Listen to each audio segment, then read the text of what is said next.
Everyone, welcome back to my channel.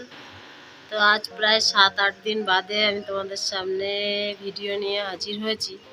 জানি না কতটুকুই করতে পারবো, তবে যেটুকু করব তোমাদের সঙ্গে শেয়ার করার চেষ্টা করব।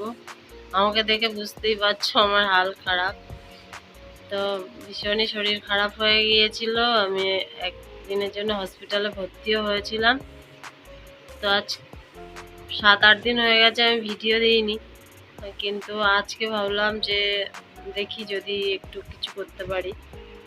তো যাই হোক, এখন থেকে স্টার্ট করলাম আজকের ব্লগটা। দেখতে থাকো, যেটুকুনি পারি করব। ভালো লাগলে অবশ্যই পাশে থেকো। আমার ঘরদোরের অবস্থা ভীষণই খারাপ। ঘরদোরের থেকেও বড় কথা হচ্ছে আমার নিজেরই অবস্থা খারাপ। তো যাই হোক, বাসন খানিকটা মেজেছি, এখনও খানিকটা বাকি আছে। একবারে কাজ করতে পারছি না যেহেতু শরীর ভীষণ দুর্বল, আর তার মধ্যে এত ঠান্ডা লেগে রয়েছে যে আমি বেশিক্ষণ দাঁড়িয়েও থাকতে পারছি না। চোখ মুখের হাল দেখতেই পাচ্ছ। যেহেতু স্যালাইন টেনেছিলাম, হয়তো তারই এফেক্ট হয়েছে এটা। তো যাই হোক, সঙ্গে থাকো। এখন হচ্ছে কিছু একটু টুকটাক কাজ করে স্নানটা সেরে এসে তারপরে দুপুরে কি খাবো জানি না, এখনো রান্না হয়নি, শুধু ভাত হয়েছে। চলো সঙ্গে থাকো, দেখতে থাকো। বিছানা গাদার হাল এই অবস্থা। জাস্ট এগুলো একটুখানি গুছিয়ে সরিয়ে নেব। এই জামা প্যান্টগুলো আজ কদিন ধরে এখানে পড়ে আছে, কাঁচা জামা প্যান্ট তুলতে পারিনি। টেবিলটার অবস্থা দেখো, সব চারিদিকে শুধু নোংরা আর নোংরা। মেয়েটাও যেহেতু বাড়িতে থাকে না, এখানে দেখো কিরকম ধুলো পড়ে গেছে। আজ কতদিন পরিষ্কার করতে পারিনি, অবস্থা সবই চারিদিকের খারাপ। তো এই যে শুধু একটুখানি ভাত হয়েছে, দাদা সকালে ভাতটা বসিয়েছিল মেয়ের জন্য, ভাতটাই হয়েছে, আর কিছু করিনি এখনো। ইয়া বাসন খানিকটা, এই যে দেখো কত বাসন এটো হয়েছিল কালকে, যে এই কটা মেজেছি। এখনো এই যে বেসিনের মধ্যে প্রেসার কুকার, এখানে কড়াই, এগুলো সব এঁঠো। তাই ভাবছি আগে বাসনগুলো মেজে রান্নাঘরটা একটু পরিষ্কার করে তারপরে যাব স্নান করতে। মোটামুটি চারিদিকেই অবস্থা খারাপ। আজ কতদিন, সব থেকে বড় জিনিস যেটা দেখো, আমার ঠাকুরের পুজো হয় না আজ কতদিন। যেহেতু মেয়েটারও একটু কদিন অসুবিধা ছিল, ও বাড়িতে থাকাকালীনও পুজোটা দিতে পারিনি, দাদাও দেয়নি।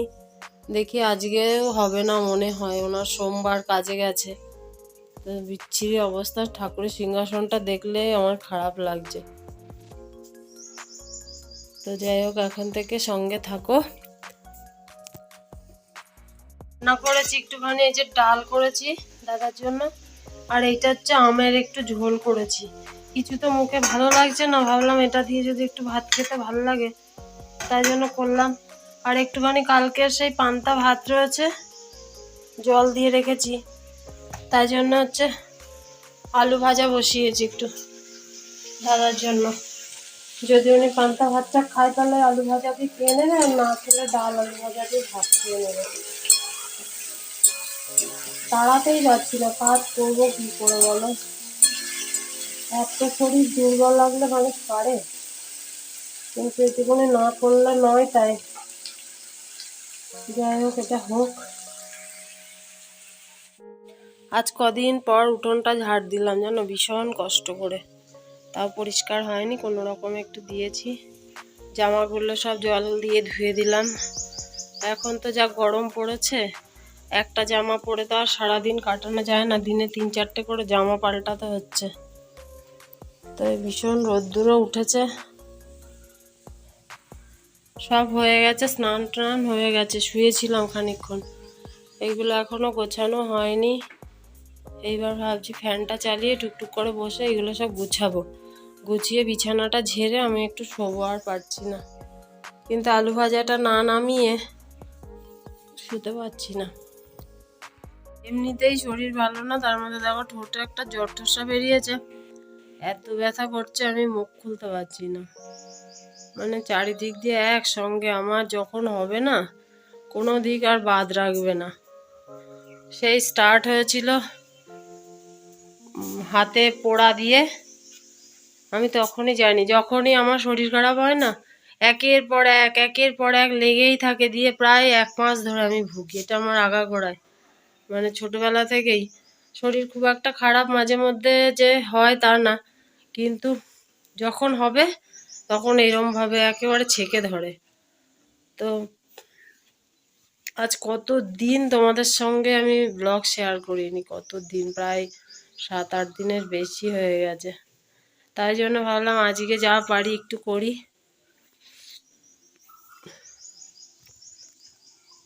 ইচ্ছা আছে এটার আজকে জলটা পাল্টে দেওয়ার।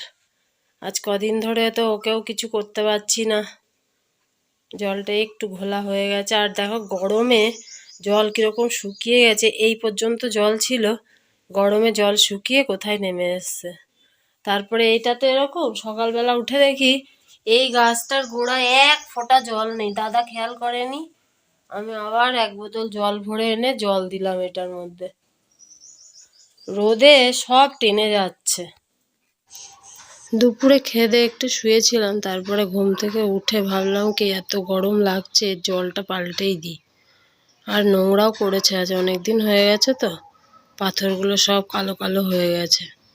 তাই জন্য সব ঢেলে নিলাম, নিয়ে আগে এটা ভালো করে ধুয়ে এই পাথরগুলোকে খুব কচলে কচলে ধুতে হয়, না হলে না নোংরাগুলো উঠতে চায় না। জলটাও কেমন দাগ দাগ হয়ে গিয়ে এটার ভেতরে দাগ হয়ে গেছিলো। সুন্দর করে ঘষে পরিষ্কার করে নিলাম, নিয়ে দেখো পাথরগুলো এবার চকচক করছে। তো এবার ভালো করে ধুয়ে নিয়ে এসে রেখেছি, এবার জলটা দিয়ে দেবো। জলটা আবার একটু কায়দা করে স্লোমোতে দিলাম, দেখতে বেশ সুন্দর লাগছে। জল ঢেলে ওকে মাছটাকে এর মধ্যে দিয়ে দেবো, দিয়ে তারপরে রাতের বেলায় আজকে আর সেরকম রান্না বান্নার ঝামেলা নেই। দুপুরে ভাত করেছিলাম, ভাতই খানিকটা রয়ে গেছে, তাই জল ঢেলে রেখেছি। মেয়েকে ফোন করেছি, বলেছি পেঁয়াজি ভেজে দেবো, ওই দিয়ে খেয়ে নিস। তা বললো ঠিক আছে। তাই জন্য ভাবলাম এটাকে আগে রেডি করে সরিয়ে নিয়ে তারপরে একটু পেঁয়াজির জন্য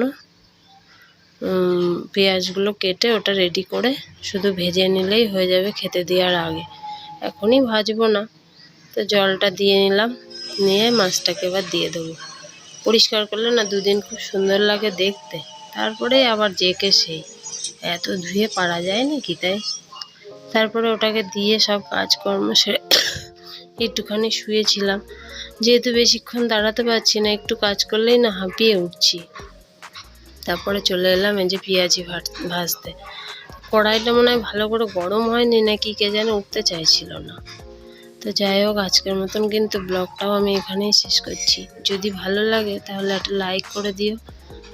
আর আবার আগামীকাল যদি শরীর ঠিক থাকে তাহলে আবার নতুন ব্লগ নিয়ে হাজির হব তোমাদের সামনে। সবই শরীরের ওপরে ডিপেন্ড করছে, জানি না কত দূর কী করতে পারবো। তবে যদি ভালো লাগে প্লিজ সবাই আবার পাশে চলে এসো। জানি আমি অনেক দিন তোমাদের থেকে দূরে সরে গেছিলাম, কিন্তু আমি চাইবো আবার সবাই আমার পাশে এসে দাঁড়াও। সবাই ভালো থেকো, সুস্থ থেকো। আবার আগামীকাল নতুন ভিডিও নিয়ে হাজির হব তোমাদের সামনে।